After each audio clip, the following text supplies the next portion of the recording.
banaabaxyaal careysan ayaa haatan aan ila hadlayo degmada doolo banaabax xoogan ka dhigaya islamarkaasna wixii ka biidiidin joogitaanka ciidamada Itoobiya sidoo kale ciidanka Jubbaland banaabaxana qaabkan ayuu dhacaya.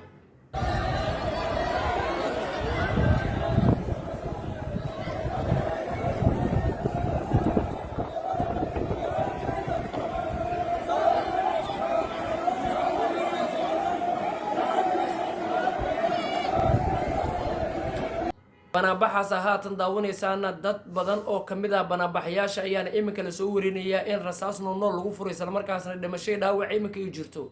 dhanka kalena ciidanka Jubbaland iyo ciidanka Itoobiya ayaa dadka u xoog sheeganaya isla markaasna waxay fareen inay guryahooda ku noqdaan dibadbaxan ay wadi kareenin. daawadayaal haatan banaabaxa ka soconaya doolo ayaan dul istaagi doonaa dhammaantiin soo dhawaada muuqaalka laga dhaw sii share gareeya janaka hadda ku cusubtana subscribe si maalmaad oo wararka ugu dambeeya gudaha dalka iyo degdega waata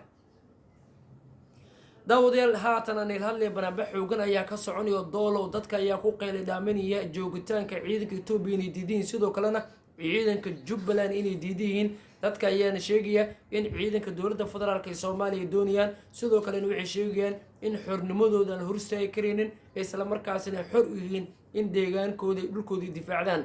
dadka ayaana sidoo kale ku qeylay dhaaminaya ciidanka Itoobiya dooni meeno ciidanka Jubbaland dooni meeno sidoo kalena waxay sheegayaan in ciidanka Itoobiya ay inaan xaq u lahayn joogitaanka gado sidoo kalena waxay sheegeen haddii dadka shacabka in ay ku dhiiranayaan inay la dagaalamaan qori qaataan isla markaasina iska celinayaan. banaabaxyaasha markay soo baxeen oo dhowr meerna iska soo beesteen ayaa iminka daawadayaal marka la soo warinaya in rasaas nool lagu furay isla markaasna dad badan oo banaabaxyaasha kamid ah la dilay qaarkoodna la dhaawacay.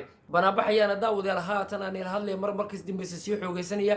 banaabaxan haatan ka soconayo doolow ayaa marka daawadayaal ku soo aadaya iyadoo xalay halkaas dagaal ba'an uu ka dhacay isla markaasna ciidanka NISA iyo ciidanka Itoobiya ku dhaxeeyay halkaas ayaa la isku fara saaray. ugu dambeyn ciidanka Itoobiya ayaa hubkii keedka NISA halka ku yaalay gubeen isla markaasna waxa la soo warinaya in taliyay nabad sugidda iyo ku-xigeenkiisa ciidan kalena ee diyaarada ay ku qaateen isla markaasna haatan aan ila hadlayna doolowna iyaga ay ku sugin ciidanka Itoobiyaanka. banaabaxan marka daawadayaal haatan soconaya ayaa marka ku soo aadaya iyadoo xaalad adag haatan doolow ka taagan tahay isla markaasna dadka ay ka biidiideen joogitaanka ciidanka Itoobiya iyo ciidanka Jubbaland. banaabaxan waa soconaya wixii ku soo korbartay isku ay muuqaalkan sii share gareey.